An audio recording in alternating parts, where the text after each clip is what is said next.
When the Canaanite king of Arad, who lived in the Negev, heard that Israel was coming along the road to Atharim, he attacked the Israelites and captured some of them. Then Israel made this vow to the Lord.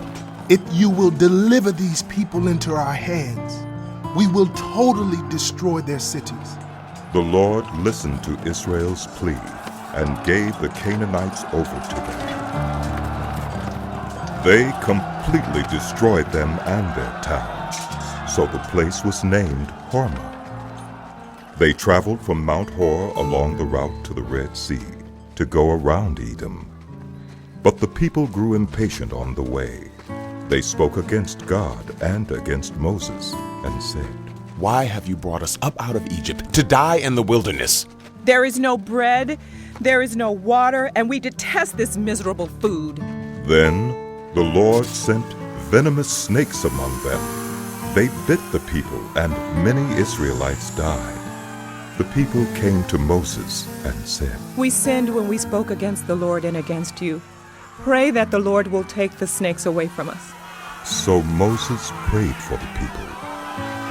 The Lord said to Moses, "Make a snake and put it up on the pole. Anyone who is bitten can look at it and live."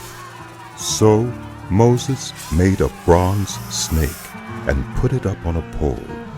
Then, when anyone was bitten by a snake and looked at the bronze snake, they lived. The Israelites moved on and camped at Oboth.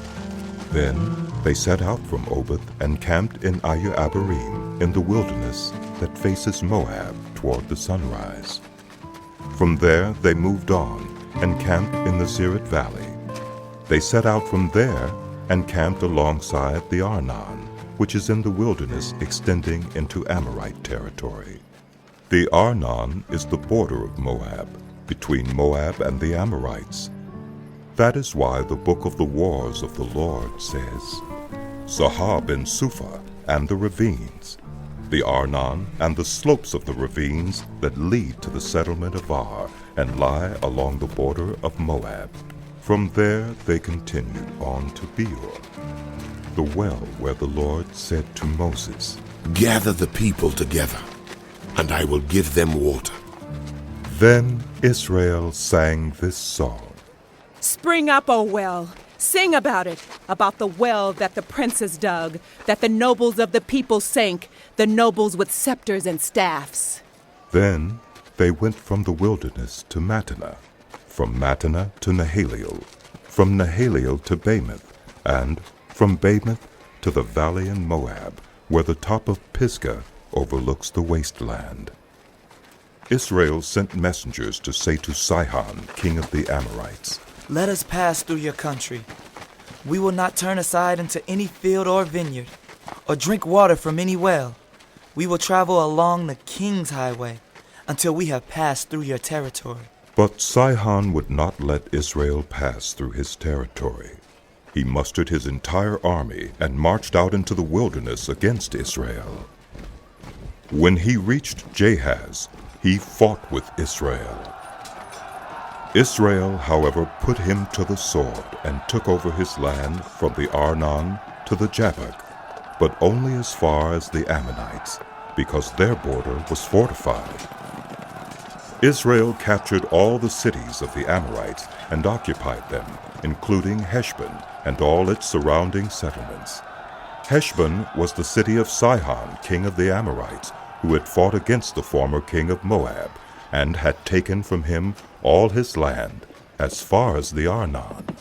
That is why the poets say, "Come to Heshbon, and let it be rebuilt. Let Sihon's city be restored. Fire went out from Heshbon, a blaze from the city of Sihon. It consumed Ar of Moab, the citizens of Arnon's heights. Woe to you, Moab! You are destroyed, people of Chemosh. He has given up his sons as fugitives and his daughters as captives to Sihon, king of the Amorites." But we have overthrown them. Heshbon's dominion has been destroyed all the way to Dibon. We have demolished them as far as Nophah, which extends to Medeba. So Israel settled in the land of the Amorites. After Moses had sent spies to Jazer, the Israelites captured its surrounding settlements and drove out the Amorites who were there. Then they turned and went up along the road toward Bashan, and Og, king of Bashan, and his whole army marched out to meet them in battle at Edrei. The Lord said to Moses, Do not be afraid of him, for I have delivered him into your hands, along with his whole army and his land. Do to him what you did to Sihon, king of the Amorites, who reigned in Heshbon. So they struck him down, together with his sons and his whole army, leaving them no survivors. And they took possession of his land. Then the Israelites traveled to the plains of Moab and camped along the Jordan, across from Jericho. Now Balak, son of Zippor, saw all that Israel had done to the Amorites, and Moab was terrified, because there were so many people. Indeed, Moab was filled with dread because of the Israelites. The Moabites said to the elders of Midian, This horde is going to lick up everything around us, as an ox licks up the grass of the field. So Balak, son of Zippor, who was king of Moab at that time, sent messengers to summon Balaam, son of Beor, who was at Pethor, near the Euphrates River, in his native land. Balak said, A people has come out of Egypt. They cover the face of the land and have settled next to me. Now come and put a curse on these people, because they are too powerful for me. Perhaps then I will be able to defeat them and drive them out of the land. For I know that whoever you bless is blessed, and whoever you curse is cursed. The elders of Moab and Midian left, taking with them the fee for divination.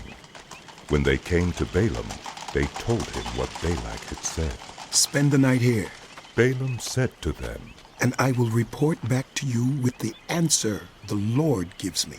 So the Moabite officials stayed with him. God came to Balaam and asked, Who are these men with you? Balaam said to God, Balak, son of Zippor, king of Moab, sent me this message. A people that has come out of Egypt covers the face of the land. Now come and put a curse on them for me. Perhaps then I will be able to fight them and drive them away. But God said to Balaam, Do not go with them. You must not put a curse on those people, because they are blessed. The next morning, Balaam got up and said to Balak's officials, Go back to your own country, for the Lord has refused to let me go with you. So the Moabite officials returned to Balak and said, Balaam refused to come with us. Then Balak sent other officials, more numerous and more distinguished than the first. They came to Balaam and said, This is what Balak, son of Zippor, says. Do not let anything keep you from coming to me, because I will reward you handsomely and do whatever you say. Come and put a curse on these people for me. But Balaam answered them, Even if Balak gave me all the silver and gold in his palace, I could not do anything great or small to go beyond the command of the Lord my God. Now spend the night here so that I can find out what else the Lord will tell me. That night God came to Balaam and said, Since these men have come to summon you, go with them, but do only what I tell you. Balaam got up in the morning, saddled his donkey, and went with the Moabite officials. But God was very angry when he went, and the angel of the Lord stood in the road to oppose him. Balaam was riding on his donkey, and his 2 servants were with him. When the donkey saw the angel of the Lord standing in the road with a drawn sword in his hand, it turned off the road into a field. Balaam beat it to get it back on the road.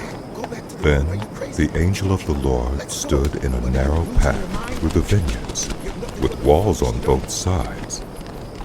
When the donkey saw the angel of the Lord, it pressed close to the wall, crushing Balaam's foot against it. So he beat the donkey again.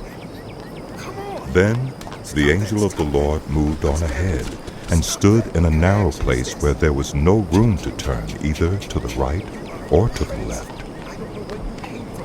When the donkey saw the angel of the Lord, it lay down under Balaam, and he was angry and beat it with his staff. Then the Lord opened the donkey's mouth, and it said to Balaam, "What have I done to you to make you beat me these 3 times? Balaam answered the donkey, You have made a fool of me. If only I had a sword in my hand, I would kill you right now. The donkey said to Balaam, Am I not your own donkey, which you have always ridden to this day?